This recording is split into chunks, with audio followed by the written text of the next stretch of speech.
Hello and welcome back to Maa Kali tarot टर्निट one YouTube channel. और अगर आप ये वीडियो देख रहे हो मतलब आप भी जानना चाहते हो आपके पर्सन के लेट नाइट फीलिंग्स, तो आज हम डिस्कस करेंगे कि आपके पास पर्सन हो या फिर प्रेजेंट पर्सन हो, नो कांटेक्ट हो, जिस पर्सन के साथ आप रोमांटिकली कनेक्टेड हो वो इस टाइम पे आज रात क्या सोच रहे हैं। ये सब के लिए एप्लीकेबल है, सारे ज़ोडिएक साइन के लिए एप्लीकेबल है, कलेक्टिव है। जो जो चीज़ रेजोनेट करेंगे वही चीज़ों को ले लीजिएगा, बाकी सारी चीज़ों को छोड़ दीजिएगा। ज़रूरी नहीं है कि मेरे पूरे वीडियो की एनर्जी आपके साथ मैच करेंगे, ऑफ कोर्स करेंगे तो बहुत ही अच्छा, बट आप ओपन माइंड से देखिए। आपको यूनिवर्स कुछ हिंट दे रहे हैं, 10 हिंट में से 5 हिंट आपका हो सकता है, 5 हिंट नहीं भी हो सकता है, 10 हिंट भी आपका हो सकता है। सो ऐसे मत सोचिए कि क्यों ऐसे आया, नो। आप सोचिए अपनी एनर्जी के ऊपर बेस करके, इंट्यूटिव होके, ओके। कोई फिक्स माइंड सेट लेके नहीं चलिए, क्योंकि एनर्जी एवरी टाइम चेंज हो जाते हैं। Let's get started. इस टाइम पे आपके पर्सन क्या सोच रहे हैं। और एक चीज़, मैं प्राइवेट रीडिंग वगैरह नहीं करता हूँ, तो मैं आपको कभी भी कॉल मैसेज नहीं करूँगा, ये सब स्कैमर्स का काम है। तो स्कैमर्स एंड फेक प्रोफाइल से बचिए। लेट्स सी आपके पर्सन क्या सोच रहे हैं इस टाइम पे, लेट नाइट थॉट्स उनकी।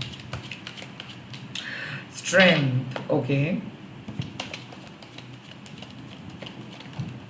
9 of swords, okay. 8 of swords. मुझे ऐसा लग रहा है कि कोई पर्सन आपके साइलेंस को सही तरीके से एक्सेप्ट नहीं कर पा रहे, ओके। आप इस पर्सन के साथ बात नहीं कर रहे हो, थोड़ा सा अवॉइड कर रहे हो। आप इस पर्सन को सोचने में मजबूर किए हो कि क्यों आपने अपना एक्शंस चेंज किए हो। मुझे ऐसा लगता है आपके पर्सन एक इंटरनल बैटल के अंदर फंसे हैं। आपके पर्सन खुद ही ओवरथिंक कर रहे हैं और पछता भी रहे हैं। क्यों? मुझे ऐसा लगता है कि ये पर्सन आपके साथ खेलने की कोशिश किए थे, आपके इमोशंस के साथ, या फिर आपको बहुत टेकन फॉर ग्रांटेड लिए थे। हो सकता है कि ये लियो है, हो सकता है कि ये एरीज, लियो, सेजिटेरियस है, सबके लिए एप्लीकेबल है। मैं ये ज़ोडिएक साइन बोल रहा हूँ, मतलब उनकी एनर्जी इनके साथ है। मुझे ऐसा लग रहा है कि आपके पर्सन विम्सिकल बिहेव कर रहे थे, लाइक सुबह एक, शाम में एक, और आपके पर्सन सच में जो कहना चाहते थे वो कह नहीं पाए थे। आपके पर्सन बहुत रूड बिहेव किए, बहुत बुरे तरीके से बिहेव किए, बट उनके अंदर में ऐसे इंटेंशन नहीं था। मुझे ऐसा लगता है कि किसी पर्सन उनको भड़काए है, या फिर उनके फैमिली मेम्बर्स उनको सताए हैं इन दैट सेंस, उसको डराए हैं। साइकिक अटैक्स भी हो सकता है। मुझे ऐसा लग रहा है कि थोड़ा सा of kind of feelings, like आपके पर्सन बात नहीं कर रहे हैं, कुछ बोल भी नहीं रहे, बट आपके अंदर से एक बेचैनियत है उनके लिए। इट जस्ट बिकॉज क्योंकि आपके स्पेल वर्क कर रहे हैं और जो नेगेटिव लोग हैं उनके स्पेल वर्क नहीं कर रहे। मुझे ऐसा लग रहा है कि आप जीत रहे हो, आप उनको खींच रहे हो, आप उनका ध्यान को खींच रहे हो, आप उनको बार बार स्ट्रॉन्ग रहने के लिए बोल रहे हो सकता है कि ये 5 डायमेंशंस पे ये सब मैसेजेस एक्सचेंज हो रहे हैं आप दोनों के बीच में, और वो बार बार एक डार्क शेड में चले आ रहे हैं। मुझे ऐसा लग रहा है कि एक्सट्रीम नेगेटिव एनर्जी उनको घेर के रखा है, और वो पर्सन इसीलिए बात नहीं कर पा रही, वो कंस्टेंटली रो रहे हैं, वो अंदर से डरे हुए हैं, वो अपने कैरियर को लेके, अपने रेपुटेशंस को लेके डरे हुए हैं। और अपरेंटली वो जानते हैं कि आप एक ऐसे पर्सन हो जिनको वो ट्रस्ट कर सकते हैं, बट कहीं ना कहीं वो आपके साथ रीच आउट नहीं करना चाहते हैं, या फिर रीच आउट नहीं कर रहे हैं। इधर थर्ड पार्टी इनको बांध के रखे हैं, या फिर इनके फैमिली इनको बांध के रखे हैं, या फिर किसी एक अननोन रीज़न की वजह से इनको लग रहा है कि शायद आपके साथ बात नहीं करना चाहिए। ये इनके फ्रस्ट्रेशंस हैं। तो आपके पर्सन इस टाइम पे फ्रस्ट्रेटेड है। लेट मी सी कि इस पर्सन के एनर्जी में क्या बदलाव आ सकता है, क्या चेंज आ सकता है। पहला चेंज है जस्टिस। मुझे ऐसा लगता है कि कर्मफल, ये पर्सन आपके साथ अगर चीट किया है तो इनको ही उनका सज़ा मिलेगा। टिट फॉर टैट मतलब क्या है कि इस पर्सन ने जिस तरीके से आपको छोड़े हैं, इस पर्सन ने जिस तरीके से आपको दर्द दिए हैं, अब इस पर्सन को भी वो सेम दर्द मिलेगा। जस्टिस मतलब क्या है कि अगर कोई फीलिंग्स ये पर्सन छुपाए थे या फिर बात बोल नहीं पाए थे, फाइनली ये पर्सन आपके सामने बात बोलेंगे, सॉरी बोल सकते हैं, ये मैसेज एक्सचेंज हो सकते हैं आप दोनों के। द जस्टिस का कार्ड मतलब जो सच्चाई है वो बाहर आएगा। अगर ये पर्सन झूठ बोल रहे थे तो बाहर आएगा, अगर आप इस पर्सन के सामने झूठ बोल रहे हो तो बाहर आएगा। यानी कि जो सच है वो आएगा। जस्टिस का मतलब एक कमिटमेंट, जस्टिस का मतलब सच्चाई।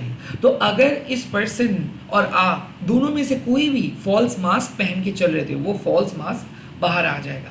मुझे ऐसा लग रहा है कि ये पर्सन कन्फेस करेंगे, ये पर्सन फाइनली बोलेंगे, सही एक्शंस लेंगे। सो पॉजिटिव चेंजेस आ सकता है, क्लैरिटी दिख सकता है आपको, ब्रेक थ्रू दिख सकता है आपको। 11-11 शायद आप इसीलिए देख रहे हो क्योंकि आपके साथ इनजस्टिस हुआ था, आपके साथ बहुत बड़ा झूठ काइंड ऑफ बोले थे उनके परिवार। हो सकता है उनके परिवार आपके परिवार के सामने आके क्षमा मांगेंगे। हो सकता है कि मुझे ऐसा लग रहा है कि एक टॉक्सिक मैरिज में ना किसी ने डिवोर्स आपको नहीं दे रहा था, तो हो सकता है कि फाइनली अब आपको डिवोर्स मिलेगा। और अगर आप शादी को बचाना चाहते हो तो फाइनली आपको मौका मिलेगा शादी को बचाने के लिए। बट जस्टिस का कार्ड मतलब जो सही है वही होगा, जो कर्मा है, मतलब जो कर्मा आप किए हो, अगर आप सही कर्मा किए हो तो उसका रिजल्ट अच्छा होगा, अगर बुरा कर्मा किए हो तो रिजल्ट बुरा होगा। बट मुझे ऐसा लग रहा है कि ये पर्सन कुछ ऐसे बुरा कर्मा किए थे जिसके कारण शायद आप बहुत दुखी हुए थे, तो इसीलिए इसके कर्मफल इनको मिलेगा। लेट्स सी और क्या चेंजेस आ रहे हैं। 10 ऑफ पेंटिकल्स, मुझे ये लग रहा है कि ये पर्सन को काइंड ऑफ शांति मिलेंगे।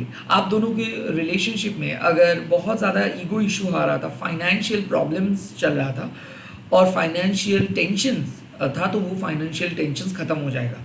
मुझे ऐसा लग रहा है कि एक स्टेबल सिक्योर रिश्ता बन रहा है ये। अगर फॉल्स फाउंडेशंस के ऊपर बेस था, अगर थर्ड पार्टी की वजह से आप लोग एक साथ नहीं हो पा रहे थे, फैमिली ऑब्स्टिकल्स क्रिएट कर रहे थे, तो ऑब्स्टिकल्स रिमूव हो जाएगा। फ्यूचर के लिए ये रिश्ता और अच्छा हो जाएगा और मजबूत हो जाएगा। फैमिली इशू रिजॉल्व हो जा रहा है। आप दोनों के बीच में अगर बच्चों को लेके कोई बात हो रहा था या फिर अडॉप्टेशंस को लेके बात हो रहा था, एक्सेप्टेंस के लेके बात हो रहा था, वो बात होगा। मुझे ऐसा लग रहा है कि ये आपको एक्सेप्ट करने के लिए रेडी हो जाएंगे, या आपके फैमिली को एक्सेप्ट करने के लिए रेडी हो जाएंगे, या फिर इनके फैमिली आपके फैमिली को एक्सेप्ट करेंगे। लेट्स सी और क्या चेंजेस आ सकता है। लास्ट कार्ड यहाँ पे आ रहा है पेज ऑफ पेंटिकल्स, यानी कि एक प्रॉमिस, एक सच्चा वादा ये करेंगे।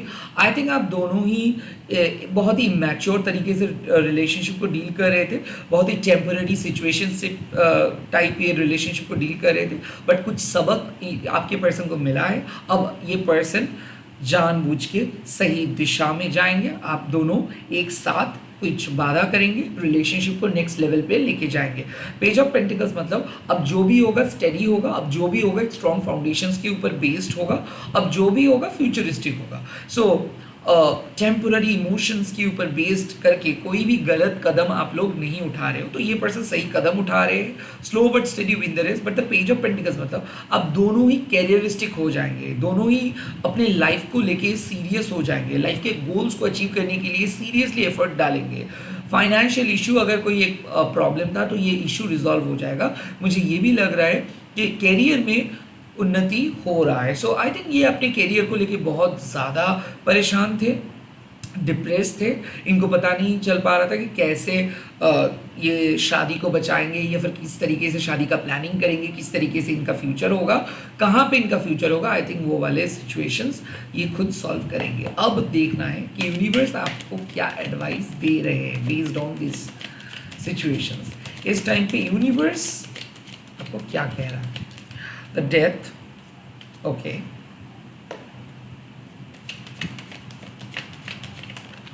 The Two of Cups, that is also beautiful.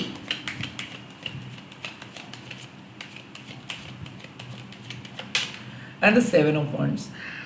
इसका मतलब यही है कि आप दोनों को एक सलाह दी जा रहा है कि अपना माइंडसेट चेंज करो। आप दोनों को बहुत ज़्यादा प्यार करते हो, बट क्या होता है ना, आप दोनों बहुत पास्ट रिलेटेड मैटर्स को लेके काइंड ऑफ बहुत ज़्यादा घबराहट में हो। लाइक मुझे ऐसा लगता है कि आपको ऐसा लगता है कि कहीं ना इस पर्सन के सामने आपका ईगो हर्ट हो जाए, या फिर इस पर्सन को ऐसा लगता है कहीं ना आपके सामने ये अपने इमेज को खो बैठे। मुझे ऐसा लगता है कि आप दोनों के लिए जो एडवाइस है कि छोटे मोटे इश्यूज को लेके आप क्यों लड़ रहे हो, दोनों को ही बदलना है, थॉट प्रोसेस को चेंज करना है। आखिर इम्परफेक्शंस को ही लेके आप दोनों को चलना है, क्योंकि परफेक्ट तो कोई भी नहीं है। तो मुझे ऐसा लग रहा है कि आप दोनों के जो परसेप्शंस है ना कि आइडियल कपल, आइडियल गोल, आइडियल रिलेशनशिप, आइडियल रिश्ता, आई थिंक ये माइंडसेट से बाहर आओ। ओके, जो भी इम्परफेक्शंस है, जो भी ऊंचे नीचे चीज़ें हैं, जो भी डिफ़िकल्ट चीज़ें हैं, उसको लेके आपको आगे बढ़ना होगा। अगर आप छोटे छोटे चीज़ों को लेके बहुत ज़्यादा बिजी रह जाएंगे, या फिर तू मैं करते रहेंगे, या फिर छोटे छोटे चीज़ों को ही रिजॉल्व करते रहेंगे, तो ये रिलेशनशिप कभी ग्रो नहीं करेंगे। मुझे ऐसा लग रहा है कि टाइम आ चुका है जब आप दोनों को अपने पुराने सेल्फ को बदलना है। अगर आप थोड़ा सा सस्पिशियस थे, अगर आप थोड़ा सा पॉजिटिव थे, अगर आपके पर्सन थोड़ा सा कंट्रोलिंग था, आई थिंक दोनों को चेंज कर सकते हो। तो वक्त ये है कि दोनों एक दूसरे को अब कीचड़ अब मत फेंकिए एक दूसरे के ऊपर, रहकर फ्रेंडली अप्रोच से काम करिए, डिस्कस कीजिए। ऑफ कोर्स एक हेल्दी बाउंड्री बना के रखिए, बट इस सिचुएशंस में ना आप प्रॉब्लम को सॉल्व मत कीजिए, रैदर उस प्रॉब्लम्स को आप सरेंडर कीजिए कि जो प्रॉब्लम्स अभी नहीं सॉल्व हो रहा है वो प्रॉब्लम बाद में जाके सॉल्व हो जाएगा। लाइक आप दोनों सही जगह पे हो, प्रोटेक्टेड हो। ऑफ कोर्स ऑड सिचुएशंस आएगा, डिफिकल्ट सिचुएशंस आएगा, बट आप मुकाबला कर सकते हो। मुझे ऐसा लग रहा है कि आपको अपनी स्पिरिचुअल पावर के ऊपर भरोसा रखनी चाहिए। एक स्ट्रॉन्ग स्पिरिचुअल माइंडसेट लेके आपको चलना चाहिए। लाइक आप लोग बहुत ज़्यादा डिफेंसिव हो जाओगे तो भी नहीं होगा, और बहुत ज़्यादा एग्रेसिव हो जाओगे तो भी नहीं होगा। मुझे ऐसा लग रहा है कि एक बैलेंस्ड माइंडसेट लेके चलिए। हाँ, कुछ भी कारण की वजह से झगड़ा हो सकता है, बट इसके वजह से अगर आप अपने मन का बात नहीं बोलेंगे तो क्या होगा। अगर सिचुएशंस हाइपर है तो उस टाइम को आप स्किप करो और बाद में जाके आप डिस्कस करो। तो आप अपने अंदर सब कुछ मत छुपाइए। ऑल्सो जब सिचुएशंस बहुत टफ है उस टाइम पे अपना मन का भरास मत निकालिए। सो काइंड ऑफ एक बैलेंस्ड अप्रोच लेके चलिए। जिस टाइम पे जो चीज़ सही लगता है उस टाइम पे ही वो चीज़ कीजिए। खराब टाइम पे सही चीज़ नहीं होता है तो सरेंडर करना होगा। और ऑफ कोर्स आपका जो मेंटल बैलेंस है उसको बरकरार रखिए। प्रोवोकेशंस में मत आप फंस जाइए। सामने वाले पर्सन कुछ ऐसे हरकतें करेंगे जिसको आपको देन एंड देयर रिप्लाई करने का कोई ज़रूरत नहीं है। अगर आप खुद को कंट्रोल करेंगे, अगर आप खुद के ग्रिप में रहेंगे तो सिचुएशंस को और भी अच्छे तरीके से आप डील कर सकते हो। तो यहाँ पे जो मैसेज आपको मिल रहा है वो है, शायद पास में आप लोग छोटे मोटे चीज़ों को लेकर बहुत झगड़ते थे, बहुत ज़्यादा सेंटिमेंटल हो जाते थे, बट आखिर में आप दोनों एक दूसरे के दोस्त हो, एक दूसरे के दुश्मन नहीं। सो प्लीज़ आप, अगर आपके माइंडसेट इस टाइम पे थोड़ा सा अलग है तो अपना माइंडसेट को चेंज कीजिए। दोनों के बीच का जो प्यार है उसको ढूंढने की कोशिश कीजिए। एक दूसरे को कीचड़ जो है वो मत फेंकिए, रैदर एक दूसरे की इम्परफेक्शंस को समझने की कोशिश कीजिए। दोनों की मजबूरियों को समझने की कोशिश कीजिए। दोनों के जो कंडीशन है उनको समझने की कोशिश कीजिए। और अगर आप उस पर्सन की मजबूरी को समझ पाएंगे तो वो भी आपकी मजबूरियों को समझ पाएंगे। सो इस टाइम पे लेस जजमेंटल हो जाइए, थोड़ा सा डिफेंसिव हो जाइए। अगर सामने वाले पर्सन कुछ बोल भी रहे ना तो रिलेशनशिप के नाते आप उस पर्सन के साथ आर्ग्यूमेंट मत कीजिए, सुन लीजिए, बाद में जाके उस पर्सन को समझाइए। सो इस टाइम पे थोड़ा सा डिफेंसिव अप्रोच लेके चलिए। रिलेशनशिप पे रैपिड ग्रोथ आ रहा है, रिलेशनशिप प्रोटेक्टेड है, और हाँ, डरिए मत, रैदर चीज़ों को विश्वास के साथ, प्रेयर्स के साथ आगे बढ़ते रहिए, चीज़ों को लेके आगे बढ़ते रहिए। कहीं ना कहीं मुझे ऐसा लग रहा है कि अगर आप रीच आउट करने की कोशिश कर रहे हो, प्लीज़ थोड़ा देर रुक जाइए, प्रे कीजिए ताकि वो आपको रीच आउट करे, ताकि वो आपके सामने अपना बात रख पाए। मुझे ऐसा लग रहा है कि इस टाइम पे आप साइकिक वे में, एस्ट्रल वे में कम्युनिकेशंस जारी रखिए। एंजल्स की सहायता लीजिए, डेटी की सहायता लीजिए, शिव शक्ति की सहायता लीजिए, क्योंकि जो भी स्पिरिचुअल शक्ति है वो आपको इस टाइम पे मदद कर सकते हैं आपके रिलेशनशिप के प्रॉब्लम को सॉल्व करने के लिए। कुछ चीज़ें हैं जो आपके हाथ में नहीं है, और इस टाइम पे अगर आप लड़ते रहोगे तो आपका एनर्जी बर्बाद हो सकता है। सो खुद को प्रूफ आप मत कीजिए, रैदर डिवाइन के हाथों पे आप अपना इनसिक्योरिटीज एंजाइटीज को दे दीजिए और डिवाइन को मदद करने के लिए बोलिए। इस टाइम पे अफर्मेशंस यूज़ कीजिए, मैनिफेस्टेशंस कीजिए, एनर्जी को क्लीन कीजिए, सही वास्तु को फॉलो करके लाइफ लीड कीजिए, एंड मोस्ट इंपॉर्टेंटली अपने स्पिरिचुअल धर्म को मान के चलिए। अगर आप कर पाएंगे ऐसा, डिवाइन आपको मदद करेंगे। आप डिवाइनली प्रोटेक्टेड हो, रिलेशनशिप भी डिवाइनली प्रोटेक्टेड है। सिर्फ आप डिफेंसिव हो जाइए, लाइक रिप्लाई मत कीजिए, एग्रेसिव आर्गुमेंट में मत जाइए, प्रोवोकेशंस में मत टांग अड़ाइए। Just let it happen what needs to happen. All the very best, good night. I hope कि ये वीडियो आप लोगों को पसंद आया है। अगर पसंद आए हैं तो प्लीज़ लाइक कर दीजिएगा, चैनल को सब्सक्राइब कीजिएगा एंड कमेंट सेक्शंस पे लिख दीजिएगा डिवाइन प्रोटेक्ट कीजिए मेरे प्यार को, या फिर divine protect my love. And please इस वीडियो को शेयर कीजिएगा, हैशटैग देखिए महाकाली टैरोट अनिबल। मैं कल मिल रहा हूँ नए वीडियोज़ के साथ, आप लोग देखते रहिए मेरे channel. Bye bye, good night.